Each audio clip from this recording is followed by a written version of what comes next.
Hello, and welcome into yet another special episode of Into the Dark. But before we start, I wanted to thank all of you guys for 400 subscribers. Also, the video is named Homelander versus Everyone is Embarrassing, because you guys requested a lot of characters.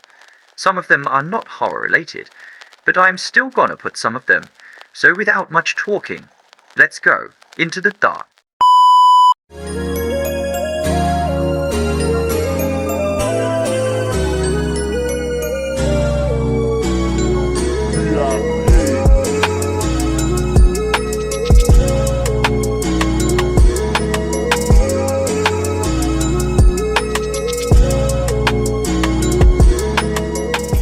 I'm gonna do a brief scaling of Homelander in case you didn't watch the previous episode. First, it's stated that every human weapon on Earth can't kill him, including nukes, which would give him city to mountain level attack potency and durability.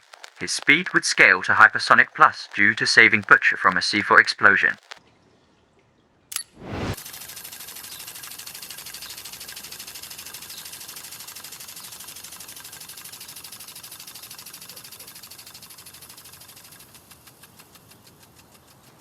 Wakey.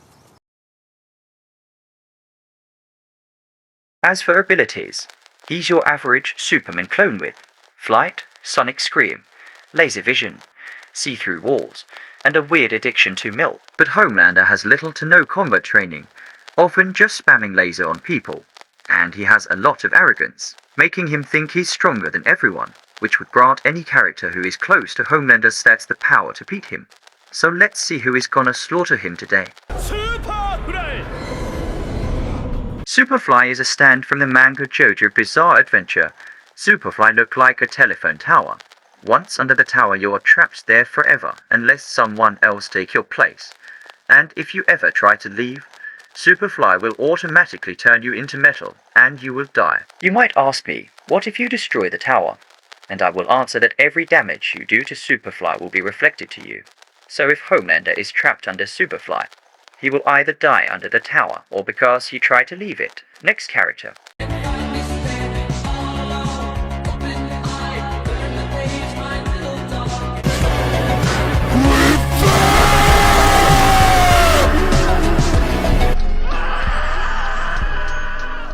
Griffith of Femto is one of the antagonists in the manga Berserk. I'm only gonna talk about his God Hand form for this video. The God Hand is a quinquevirate of Demunkin sovereigns who act as executors of the idea of evil's will, by virtue of their desires being intrinsic to the entity. They reign over apostles as masters, and are responsible for facilitating the demonic reincarnation of the Herit bearers during sacrificial ceremonies. They have orchestrated many significant events that have largely affected the course of humanity and the state of the universe. Due to being a God Hand, Griffith has the power to control the flow of causality and to manipulate fate, making every attack thrown at him fated to never touch. It is also said that any way to hurt someone in the physical plane can't hurt a God Hand. Any God Hand is a transcendent being that transcends individuality. Individuality means anything more than one. For example, there is a universe in Berserk, meaning Griffith is above any one universe, and it is said multiple times that God Hand are a transcendental entity, which would scale Griffith to at least universal plus. As for speed, God Hand Griffith scale above the like of Guts and Serpico, who can dodge and intercept lightning, which would grant Griffith massively hypersonic speed. It is also said that fighting Griffith on a physical plane is like fighting the author of the story, and killing a God Hand don't work as their true form is on an astral plane. So overall Griffith would no diff Homelander, as he can just decide the cause and effect of the fight before it even starts, giving him a 100% chance of win. And you might say, but Doctor, the fight is unfair, and I would gladly answer that. We do not care. Next character. Run! It's Godzilla! It looks like Godzilla, but due to international copyright laws, it's not. Still, we should run like it is Godzilla! Though it isn't. I think you all know who Godzilla is, so I'm going to save you 10 minutes of yapping. I'm gonna talk about Showa Godzilla for two reasons. First is that one of you requested it. Second is that seeing Homelander getting beat up by a goofy radioactive lizard is so funny for some reason. So let's get into it. Godzilla's attack potency and durability would upscale Homelander, since instead of just tanking nukes, Godzilla is straight up immune to all of them. He also shook the whole archipelago of Japan during his fight against King Kong, and it is said that the earthquake would lead to worldwide destruction. This would give Showa Godzilla large country to multi-continental attack potency. Showa Godzilla can also be scaled to large start level due to being able to fight Ghidorah. The same Ghidorah who is stated to be stronger than any supernova, and his speed would scale to FDL due to dodging Ghidorah's beam of light. Next character. I take the liberty of interrupting this video to tell you that, no matter how weak a character is, the most important thing is the story and writing of said character. Those who don't read or watch the media of a well-written character and call it cringe, mid or overrated are just ignorant prick in search of attention. With that said, let's return to the video. At first, I didn't want to put Higuruma in the video and put someone like Toji or Mahito, but someone told me to get more creative on the way Homelander is getting beaten. So let's get into why Higuruma beat Homelander. Higuruma win condition resides in his domain expansion. Once Higuruma open his domain expansion, the target and himself will be put in a trial. Inside the trial, any act of violence will be cancelled for both Higuruma and the target, and a weird entity named Judgment will accuse and be aware of every crimes of the target, either past or current. If the target's crimes is serious enough, like mass murder, or any of what Homelander has done in the show.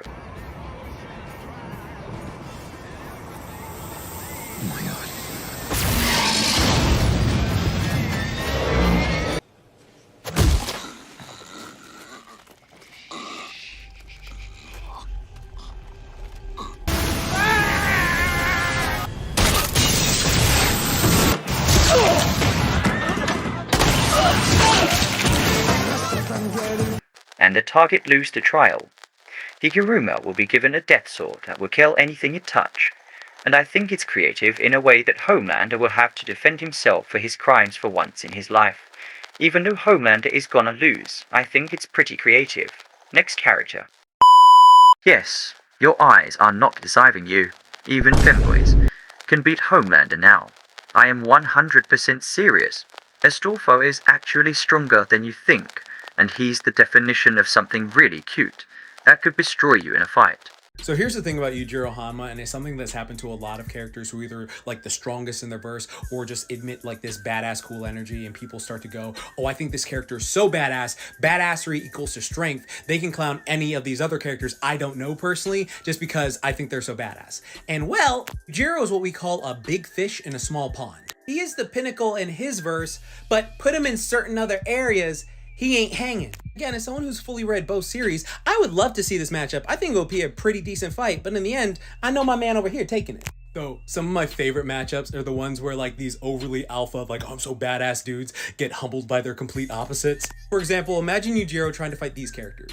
Goten, light work, no reaction. The Powerpuff Girls, just need one of them, complete dog walking. Kirby, do you know how busted this little fucker is? The Sailor Scouts, because when you read the manga, you realize just how OP hacks magical girls really are. To begin with attack potency and durability, Astolfo can match and keep up against Mordred. Mordred is the same servant that can destroy a mountain with one strike of her sword, and she struggled against Astolfo. Base servants can also scale to this feat of someone that could shatter the entire Rocky Mountain range, which grant Astolfo large mountain to island level plus attack potency and durability. As for speed, Astolfo as a B in agility, which would scale him to those feats of a servant having B in agility and stopping light speed attack, which scale Astolfo's speed to FDL combat and reaction speed. And to begin with abilities, all servants are immune to non-magical attacks, not to forget his spear that can disintegrate anything it touch.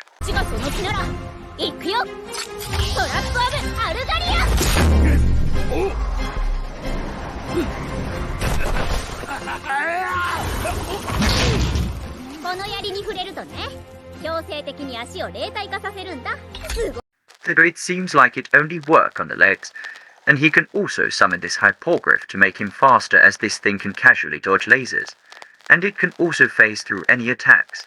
Astolfo also commands an army and has better leadership than Homelander and overall better skills and power, to be honest.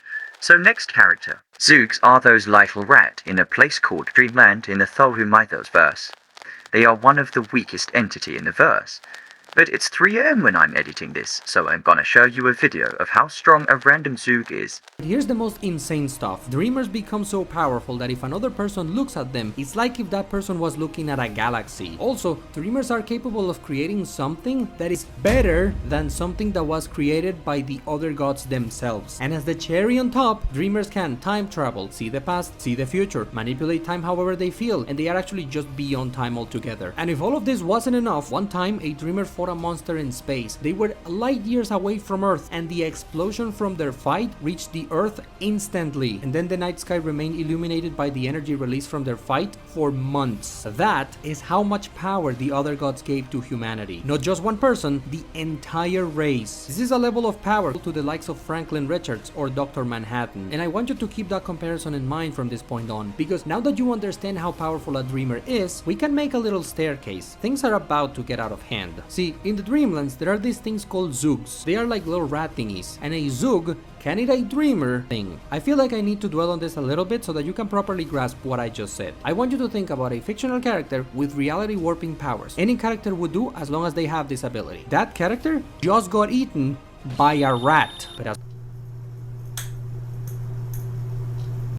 I hope the next character isn't as overkill as this one was.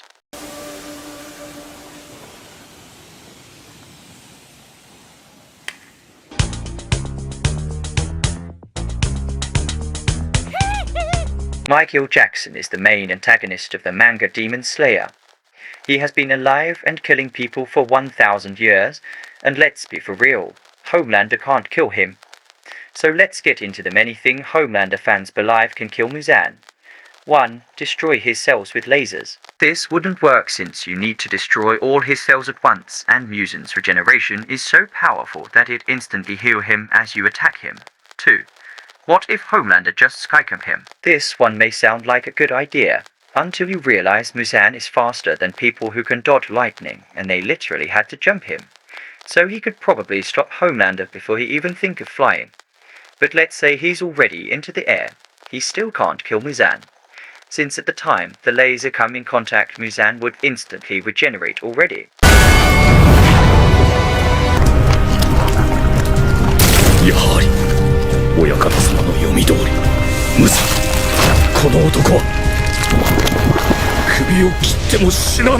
But let's say Homelander somehow managed to grab someone 100 times faster than him and fly him into space. Well, almost any demon has the power to absorb someone mid-fight by phasing through them.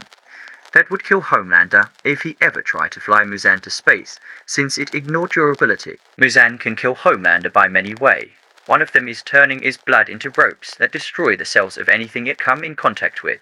The other is absorbing, like I just said. And the fact that he's been fighting for 1,000 years give him more fighting experience. Next character.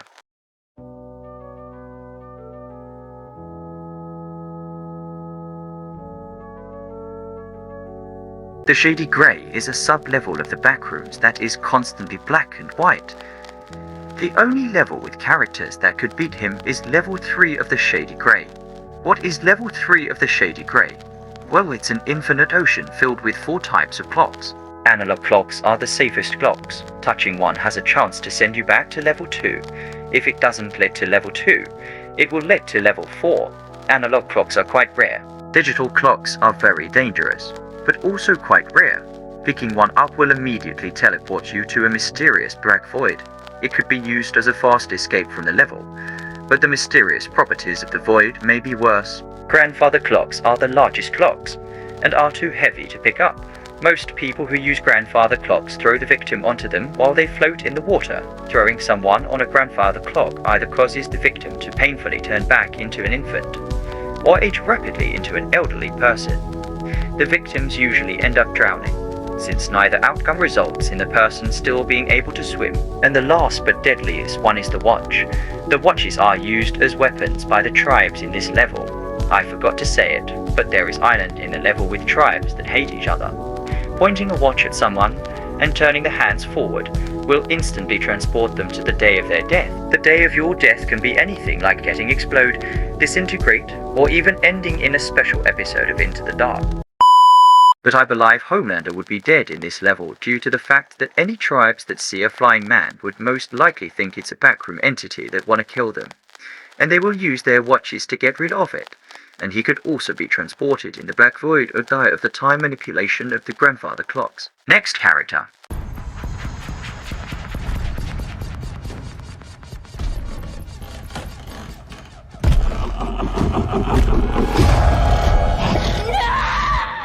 The Smile entity is a demon that poses as people and forces them to reset character now. If a nearby living being sees someone, Reset character now. then they will also commit the act of. Reset character now. And you may ask, how can this thing force Homelander too? Reset character now. Well, remember when Superman lasered his brain? Homelander can probably do the same thing. But this Reset character now. demon is gonna bring us to the end of the video. I wish I could show more characters, but I'd rather talk about them in another horror-related video. So don't forget to like and subscribe for more content like that, and feel free to leave a comment. Until then, I was your host for today, and this was the 4th episode of Into the Dark. We do not care.